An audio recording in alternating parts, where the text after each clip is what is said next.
जे आपण आता शेतकऱ्यांसाठी नवीन माहिती आणलं, जर तुम्ही पीक विमा किंवा नुकसान भरपाईचा जर लाभ घेत असेल तर तुमच्यासाठी ही खूप महत्त्वाची माहिती आज आपण घेऊन आलेलो आहोत।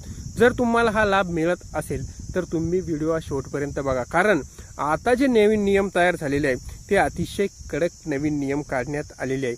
म्हणून म्हणतो तुम्ही जर लाभ घेत असेल तर तुम्ही सुद्धा ही जी महत्त्वाची बातमी आपण घेऊन आलो ती बघून घ्या। कारण जर आपलं टायटल जर बघितलं तुम्ही आजचं, ते आहे शेतकऱ्यांना पीक विमा नुकसान भरपाई मिळणं झालं अवघड। या दोन निकषामुळे शेतकऱ्यांना मिळणार नाही मदत। आता कोणते दोन निकष आहेत ते आपण पुढे समजून घेणार आहोत, परंतु तुम्हाला प्रूफ द्यावा लागतो की ही खबर कशातली आहे। तर बघू शकता तुम्ही लोकमत वरची आपण ही खबर आणलेली आहे, म्हणजे लोकमतच्या माध्यमातून जी खबर आपल्यापर्यंत आली आपण ती तुमच्यापर्यंत पोहोचवत आहोत। तर 1 रुपयात पीक विमा भरण्याची संधी राज्यातील शेतकऱ्यांना उपलब्ध करून दिलेली होती। आपल्याला माहिती आहे पूर्वी 1 रुपयात शेतकऱ्यांना पीक विमा हा मिळत होता, परंतु नंतर सरकारच्या जे निवडणुका झाल्या, सरकार सत्तेत आलं, त्यानंतर त्यांनी निकष लावून ती 1 रुपयाची पीक विम्याची योजना ही बंद करण्यात आलेली आहे। जर आपण बघितलं यामध्ये गडबडी झाल्याने शासनाने मागील वर्षी ही महत्त्वाकांक्षी योजना रद्द केली, म्हणजे निवडणुका झाल्यानंतर ही योजना रद्द झालेली आहे।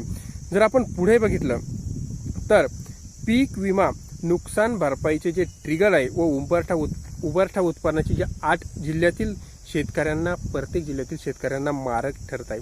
जर आपण बघितलं तर मागील ज्या काही जिल्ह्यामध्ये खरीप हंगामात 153 कोटी हे जमा विमा कंपन्यांनी शेतकऱ्यांसाठी फक्त 41 कोटी रुपये हे मंजूर केलेले आहे आणि शासनाकडून 153 कोटी मंजूर झालेले आहेत, परंतु विमा कंपन्यांनी फक्त शेतकऱ्यांना 41 कोटीच हे दिलेले आहे।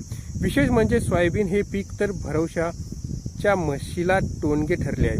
बघू शकता तुम्ही सोयाबीनच्या पिकात तर जास्त नुकसान होऊन सुद्धा त्याची नुकसान भरपाई सुद्धा देण्यात आलेली नाही।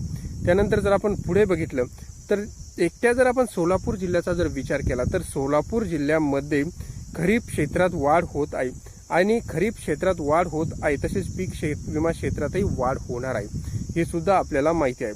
परंतु तरी सुद्धा 1 रुपयात पीक विमा भरण्याची संधी राज्यातील शेतकऱ्यांना उपलब्ध करून दिली होती, मात्र यामध्ये गडबडी झाल्याने मागच्या वर्षी शासनाने ही योजना रद्द करण्यात आली।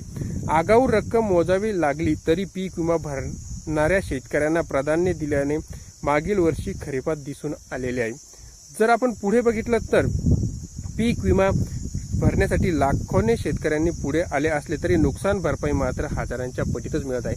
शेतकऱ्यांनी, बऱ्याचशा शेतकऱ्यांनी पीक विमा हा लाखोच्या पटीमध्ये भरलेला आहे, परंतु त्यांना जी नुकसान भरपाई मिळते ती फक्त हजाराच्या पटीमध्ये मिळत आहे। खरीप पीक विमा नुकसान भरपाई मिळण्यासाठी जे त्यांनी निकष लावले किंवा टिगर लावले ते सुद्धा अतिशय जाचक असे टिगर हे लावलेले आहे। याशिवाय पीक विमा नुकसान भरपाईचे 5 पैकी 4 टिगर सुद्धा पूर्वीचे जे होते ते रद्द करण्यात आलेले आहे। आधारित नुकसान भरपाईचा एक निकष ठेवण्याचा फटका शेतकऱ्यांना बसलाय। यावर्षी विमा कंपन्यांनी मात्र भले झाल्याचे दिसून येत आहे। शेतकऱ्यांचं तर नुकसान केलेलं आहे सरकारनं, परंतु विमा कंपन्यांचा यामध्ये बराचसा फायदा झालेला आहे। जर आपण बघितलं तर 3 लाख शेतकऱ्यांनी 2.5 लाख हेक्टरचा विमा हा भरलेला आहे। 3 लाख शेतकऱ्यांनी बघू शकता 2.5 लाख हेक्टरांचा विमा भरलेला आहे। खरीप 2025 साठी जिल्ह्यातील 3,39,763 शेतकऱ्यांनी 2,52,548 हेक्टर एवढा विमा भरलेला होता। शेतकरी व शासनाचे मिळून जर आपण बघितलं तर 153.19 कोटी एवढी रक्कम ही जमा सुद्धा झालेली होती। जिल्ह्यात जर बघितलं आपण सरासरी पाऊस हा 441 मिमी आणि मागील वर्षी प्रत्यक्षात 689.5 मिमी इतका, म्हणजे 144% इतका पाऊस झाला होता, म्हणजे जवळपास 150% पाऊस पडल्याने सर्वच पिकांचे नुकसान झालेले होते। परंतु तरी सुद्धा विमा कंपन्यांकडून शेतकऱ्यांना ही जी मदत आहे ती देण्यात आलेली नाही। पीक विमा नुकसान भरपाईसाठी अगोदर 5 वर्षाचे म्हणजे 5 टिगर होते, यातले 4 टिगर आता रद्द करण्यात आले। जी विमा मिळणार आहे तो फक्त पीक पेरणी म्हणजे कापणी प्रयोगावर आधारितच मिळणार असल्याचे जे विष्णू भोसले आहे यांनी सांगितले आहे। तर शेतकऱ्यांचे यामध्ये खूप नुकसान होतं असं सुद्धा त्यांचं म्हणणं आहे। तर ही होती माहिती आवडली चॅनलला लाईक, शेअर आणि सबस्क्राईब करायला विसरू नका। धन्यवाद।